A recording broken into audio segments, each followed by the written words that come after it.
Si Santa Maria Magdalena, isa sa mga nakasunod ni Jesus, ay nag-ambag para sa pangangailangan ni Jesus at ng kanyang mga apostol. Sa mahabang panahon, pinaniniwalaan na siya ang babaeng sinapian ng 7 demonyo na pinalayas ni Jesus.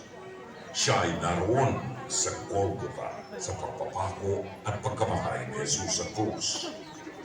Ang pinakamahalagang tungkulin niya ay ang unang saksi sa pagkabuhay na magmuli at ang unang taong isinugo ni Jesus upang ikalat ang mabuting balita ng kanyang muling pagkabuhay.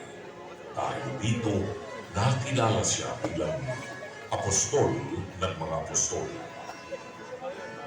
Ang imahe nito ay nasa pangalaga ni Mayor Antonio Barcelon at binibining Rose Barcelon at pamilya.